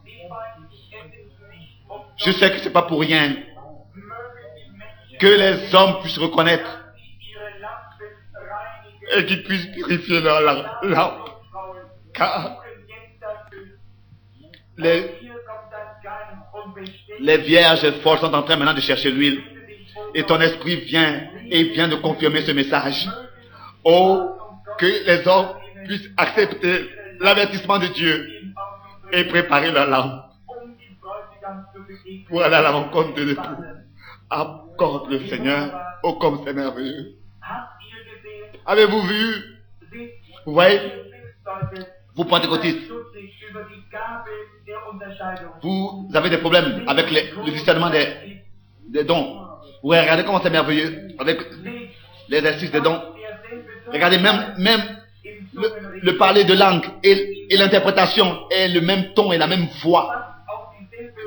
C'est presque les mêmes phrases, c'est vrai. Presque la même forme de phrase et la même longueur. Ô pécheur, invoque-le pendant qu'il est encore temps de grâce. Écoutez son appel. C'est ma prière. Une année plus tard, je suis de nouveau allé avec le train cette fois-ci en direction Phoenix. Et à Memphis, je suis descendu du train parce que dans le train, le restaurant est cher. Donc le repas est cher. Un petit croissant déjà coûte cher et je suis donc descendu pour aller rapidement me chercher un hamburger. Parce que je ne crois pas qu'on doit utiliser l'argent que les saints ont offert comme offrande et l'utiliser comme ça, sans sagesse. Et alors que je voulais monter, il y avait un taxi qui était garé, il y a quelqu'un qui m'a dit, le chauffeur m'a dit, oh, frère Branham, attends. Il m'a dit, mais comment vas-tu? Je lui ai dit, mais je ne te connais pas. Il a dit, mais si tu me connais. J'ai dit, mais peut-être que je peux me rappeler. Et que tu ne sais pas. Comment est-ce qu'à Memphis, dans une maison, tu es rentré à un jeune qui était en train de mourir? Et je lui ai dit, es-tu le jeune homme? Il a dit oui. Je ne suis pas seulement guéri, mais je suis aussi sauvé. Mon âme est sauvée. Mais la moitié n'est pas encore dit de ce que Dieu a fait. Oh, Dieu plein de grâce, tu nous as avertis. Aimez-vous le Seigneur de tout votre cœur.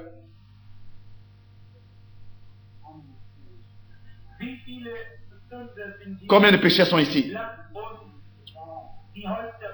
Laissons-nous couper les têtes. Levez vos mains et priez et dites, oh Dieu, mets du feu dans ma lampe. Soyez prêts à marcher le chemin étroit avec le petit troupeau méprisé. Levez vos mains. Que vous soyez dans la salle, bien sûr, le balcon. Il y en a encore quelques-uns ici ce soir. Pécheurs, vous qui voulez dire, je veux accepter Jésus-Christ. Je veux accepter la parole de Dieu. Vous devez accepter l'une ou bien alors vous allez recevoir l'autre. Vous devez accepter le sceau de Dieu ou bien alors vous allez recevoir la marque de la bête. Si vous ne recevez pas le sceau de Dieu, vous allez devoir recevoir la marque de la bête. Il n'y a pas une troisième possibilité. Que Dieu vous accorde le désir de vos cœurs. Merci femme. Que Dieu te bénisse. Y aurait-il encore quelqu'un? Vous sur le balcon et là-bas derrière. Je vois vos mains. Y aura-t-il encore quelqu'un qui dirait je veux accepter Christ en tant que mon rédempteur? Bon, pensez à cela. Si vous avez levé vos mains, vous devez vraiment être sincère dans ce que vous faites. Dieu va vous prendre à vos paroles. Y aura-t-il encore quelqu'un ici? Que Dieu vous bénisse. Levez vos mains si vous êtes des pécheurs. Ici une jeune femme. Y aurait-il encore quelqu'un? Nous attendons encore. Que Dieu te bénisse là-bas. Que Dieu te bénisse. Que Dieu te bénisse, jeune homme. Que Dieu te bénisse. Vous voulez accepter Christ en tant que rédempteur? Y aurait-il encore quelqu'un pour maintenant accepter la parole, accepter Christ? Vous avez cru, toujours cru que un temps viendra où Dieu séparera sa véritable église. Le temps est là où elle est séparée. Est-ce que vous voulez aller dans la gloire avec Jésus-Christ? Est-ce que vous voulez être manifesté avec lui dans la gloire? Donnez-lui votre vie. Regardez les dénominations, partout d'où vous venez, elles sont toutes semblables. Vous n'avez pas besoin de changer d'une dénomination à une autre. C'est tous la même chose. Aimez le Seigneur et sa parole, car vous avez été baptisés dans le corps du Christ. Cela n'a rien à voir à faire avec une organisation. Vraiment, des véritables frères le savent. Bien sûr, il s'agit du corps du Christ. Y aurait-il encore quelqu'un qui voudrait lever sa main sur que Dieu te bénisse? Levez vos mains. Sur le fondement du sang versé et sur le fondement de ce que Dieu a fait pour moi, je crois et je viens à lui. Et sur le fondement du message que j'ai écouté, car la foi vient de ce qu'on entend, de la parole de Dieu originale. Recevez le baptême du Saint-Esprit. Recevez cette expérience primitive et sur le fondement du sang du Christ versé, recevez-le en tant que votre rédempteur personnel. Que Dieu vous bénisse, jeune femme, c'est très gentil. Que Dieu soit avec toi, ma soeur. Que Dieu te bénisse, ma soeur, c'est très gentil.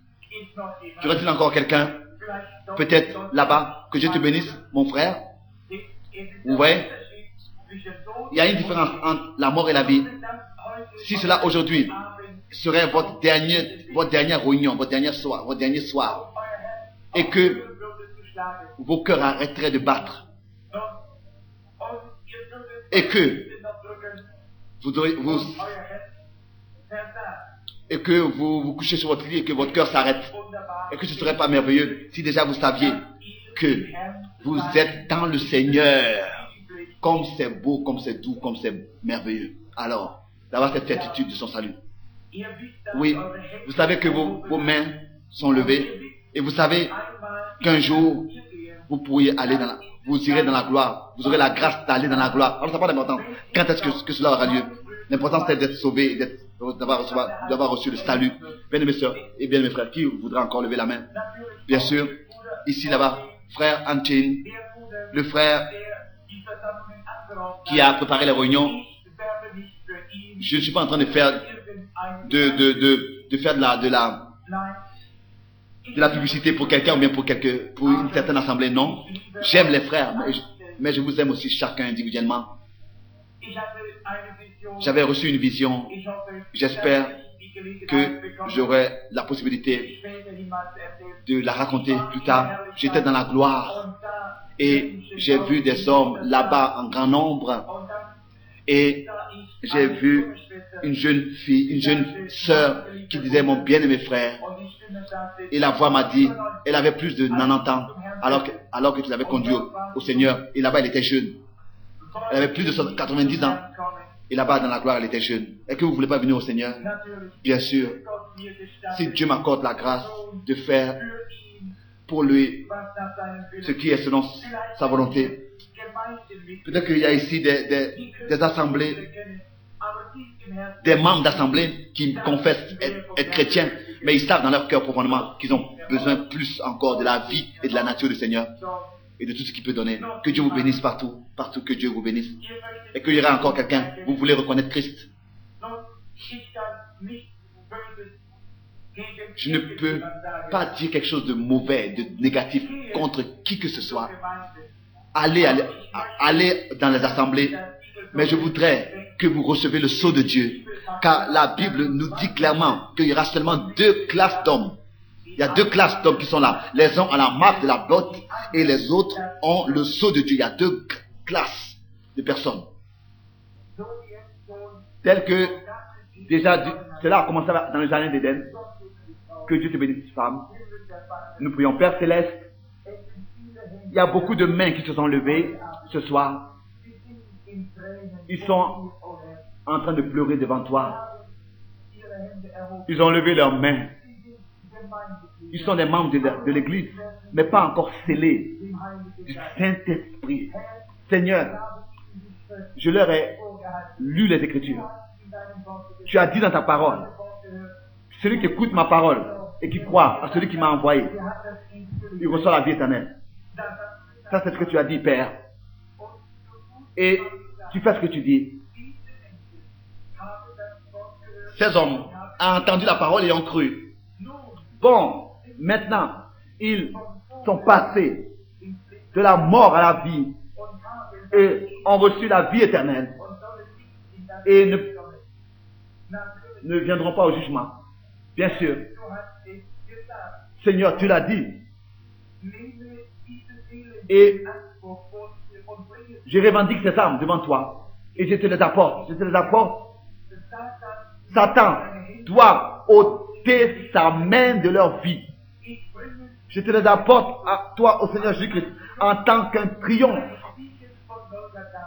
pour le Seigneur Jésus-Christ, en tant qu'un triomphe de sa victoire à Golgotha. Satan, tu n'as aucun pouvoir, aucun droit sur eux. Tu ne peux émettre aucune influence sur eux. Tu ne peux que les tromper. Christ les a payés, les a rachetés à un prix précieux et les a ôtés, les a délivrés de toute puissance de l'adversaire.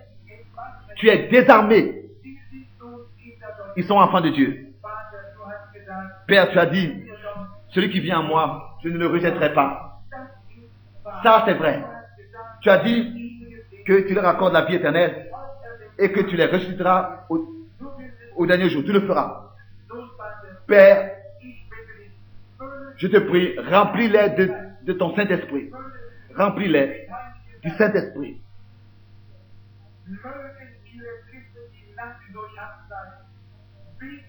Qu'ils puissent chercher ta face toute la nuit jusqu'à être remplis du Saint-Esprit.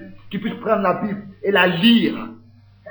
Seigneur, ce ne sera pas facile pour eux, car l'heure est tard.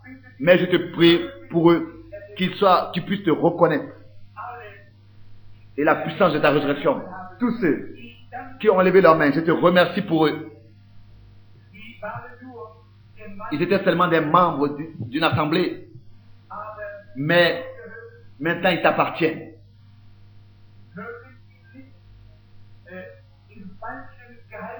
Qu'ils ne soient pas conservés dans des fausses doctrines, mais reconnaître la vérité et préparer leur lampe et être remplis de cet esprit et de feu. Seigneur, je ne te dis pas cela pour leur faire mal. Non, je suis leur frère. Vous voyez, l'éternité est présente. Elle n'a jamais commencé. Seigneur, je te demande, l'éternité, on peut la recevoir déjà sur terre, que tu puisses leur permettre d'entrer dans ta gloire. Ils t'appartiennent, je te les donne, je te les remets au nom du Seigneur Jésus-Christ. Je vous demande à tous, vous qui avez levé vos mains, s'il vous plaît, levez-vous. Et soyez sincères devant Dieu. D'où vous êtes, que ce soit dans la salle en bas, ou bien dans la colonne, ou bien dans le balcon. Le Seigneur a dit, celui qui me confesse devant les hommes, je le confesserai devant mon Père Céleste. Vous voyez, je voudrais maintenant que vous soyez des enfants de Dieu, des fils et des filles de Dieu. Souhaitez-vous les uns les autres les bénédictions de Dieu. Serrez-vous dans les bras. Souhaitez-vous les bénédictions de Dieu. C'est bien, c'est bien. Ça, c'est bien. Que Dieu vous bénisse. Le Seigneur Jésus soit avec vous. Ça, c'est bien. Vous pouvez vous asseoir. Bon. Soyez sûrs. Et si vous n'êtes pas encore baptisé bibliquement, cherchez un prédicateur où vous pourrez vous laisser baptiser bibliquement au nom du Seigneur Jésus-Christ. Et ensuite, cherchez le baptême du Saint-Esprit, dans le Saint-Esprit, jusqu'à ce que vous l'ayez reçu. Et comme cela, nous le chantons dans les cantiques, je vais vous revoir ce matin là-bas, de l'autre côté de la rive, là-bas où les portes sont ouvertes largement ce matin. Le frère Branham chante, je vais vous retrouver là-bas. Avec la question, comment vas-tu? Et alors, nous allons nous asseoir au bord de l'eau et parler ensemble et nous saluer. Alors tu sauras que je suis aussi là ce matin avec un sourire sur ma face. Je te rencontrerai dans la gloire ce matin.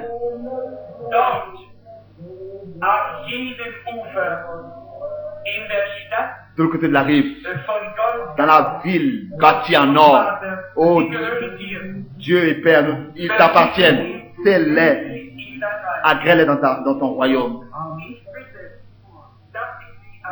Je te demande que je puisse les revoir là-bas dans la gloire.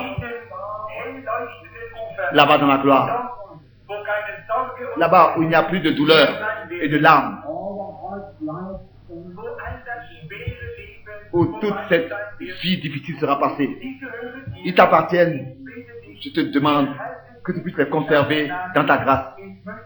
Je voudrais les revoir là-bas, dans la gloire. Sentez-vous bien?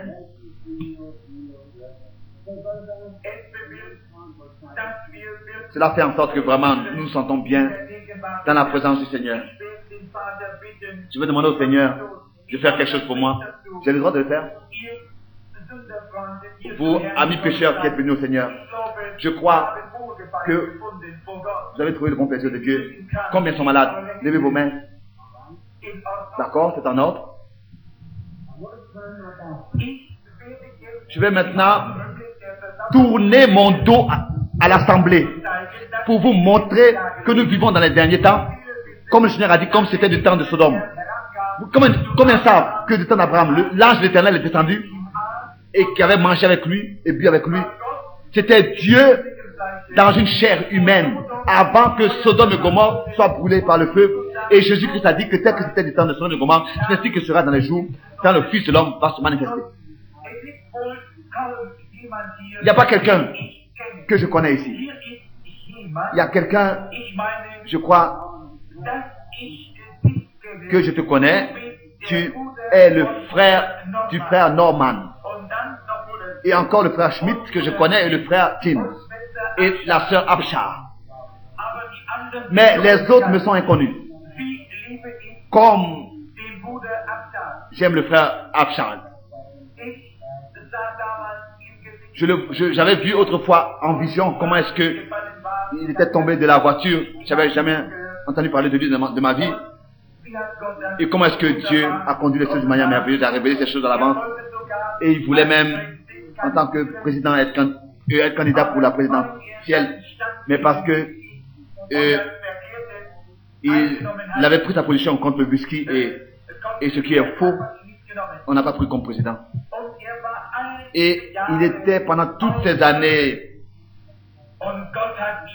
malade sur une chaise roulante et Dieu l'a guéri et je le reverrai aussi dans la gloire de l'autre côté de la rive en tant qu'un jeune joli homme, un jeune bel homme. Et je me rappelle alors qu'il avait été apporté ici sur la plateforme et comment est-ce que Dieu l'a guéri. Dieu peut faire de grandes choses. L'ange de l'Éternel avait tourné son dos à la tente dans laquelle Sarah était. J'espère que vous comprenez cela. Je ne suis pas l'ange de l'Éternel. Je ne suis pas le fils de l'homme. Je suis William Branham. Mais Dieu habitait dans un corps autrefois qu'il avait créé. Bien sûr, c'était Dieu. Abraham l'a dit. Qu'est-ce qui était le signe? Vous voyez? Alors que le Seigneur du temps de Jésus marchait ici sur cette terre, né par une vierge. Nous savons que même les cellules du corps étaient de Dieu et que le sang qui avait été versé était la vie de Dieu et c'est par ce sang que l'église a été rachetée et purifiée et sanctifiée. Bien sûr. Et Jésus-Christ a dit, vous êtes mes témoins. Quand le Saint-Esprit surviendra sur vous, si j'ai dit la vérité, que le Saint-Esprit puisse lui-même rendre témoignage. Je vous tourne mon dos maintenant comme du temps d'Abraham. Là, j'avais tourné son dos à la tente et je fais voir ce que Dieu va révéler à l'Église. Le Père Céleste sait que je ne le fais pas pour une autre raison que seulement pour qu'il soit manifesté que dans ces jours, les églises pentecôtistes se sont déviées, éloignées de Dieu et doivent revenir. C'est l'âge de la Odyssée. Seigneur, je fais ces choses comme tu me l'as ordonné de faire. Et je te demande, Père, que cela ait lieu. J'ai parlé de toi. Maintenant, je rends témoignage pour toi-même. Je te demande cela au nom de Jésus-Christ. Ici, il y a des centaines de personnes qui sont assises. Beaucoup sont malades. Et je te demande de confirmer ta parole. Et confirme ta parole pour qu'elle soit accomplie, comme tu l'as dit, par les prophètes. Que cela soit révélé comme du temps de Messie, que cela soit manifesté et accompli parmi nous. Je te le demande au nom du Seigneur Jésus-Christ. Je tourne mon dos à l'assemblée. Il y en a beaucoup qui prient.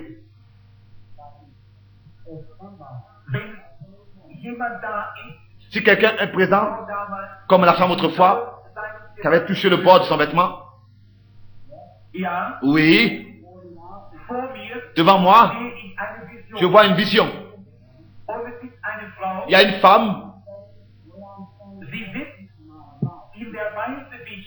Elle est assise, comme je me tiens maintenant, à ma droite, derrière moi, et elle souffre. Elle a des problèmes elle a des problèmes de vésicule biliaire et d'estomac. Je vais l'appeler par son nom. Si on me dit son nom. Elle s'appelle Frau Hansen. Elle a des problèmes de vésicule biliaire et d'estomac. Lève-toi et reçois ta guérison. Je ne me suis même pas tourné. Je ne vois pas où est-ce qu'elle est. Je ne la vois pas. Je l'ai seulement vue en vision. Croyez-vous? Croyez. Où était la femme? Elle est là-bas. Est-ce que c'est vrai? Ce que j'ai dit?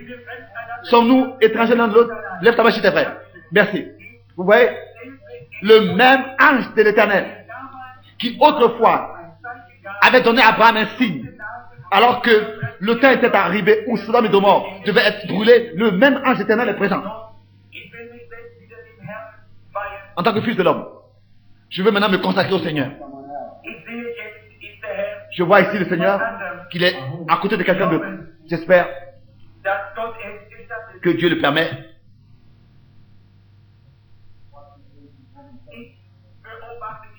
J'observe la vision, je vois une femme qui prie. Elle a le diabète. Madame Finch, crois-tu que Dieu t'a guéri? Alors tu peux maintenant te lever. Je ne te connais pas, c'est vrai? Alors tu fais un signe de la main si c'est vrai. C'est vrai que tu as cette maladie? Tu as touché quelque chose. Tu ne m'as pas touché, c'est pas moi que tu as touché. Tu as touché Dieu, oui. Oui, que Dieu te bénisse.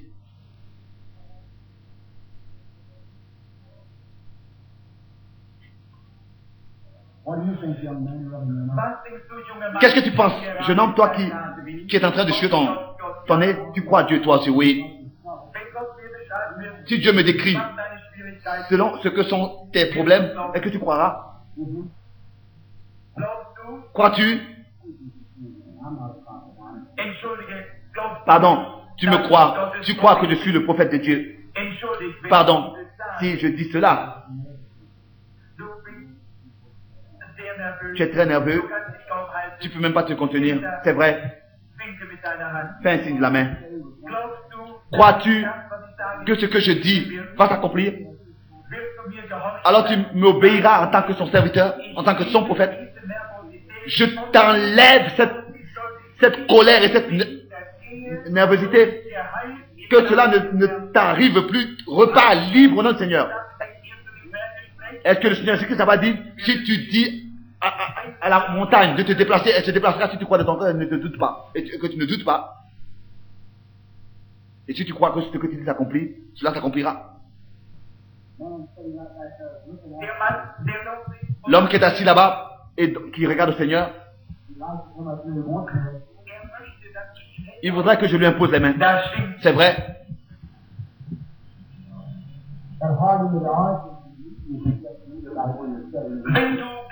Si tu peux croire, la maladie que tu as, c'est-à-dire tes problèmes d'intestin, vont te quitter. Et aussi tes problèmes de cœur, là où tu es. Ne doute pas. Tu le crois? Regarde. La lumière est sur cet homme.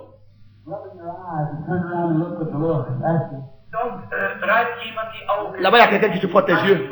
Une femme qui est assise là-bas avec des problèmes de cœur, des douleurs de cœur. Crois-tu que Dieu te guérira? Oui. Reçois ta guérison. Elle t'appartient déjà. Soyez dans la prière et être prêt à chaque temps à recevoir. Ici, il y a une personne gentille et elle est en bonne relation avec Dieu. Je ne la connais pas. Crois-tu que Dieu te guérit de tes douleurs de cœur et de pied?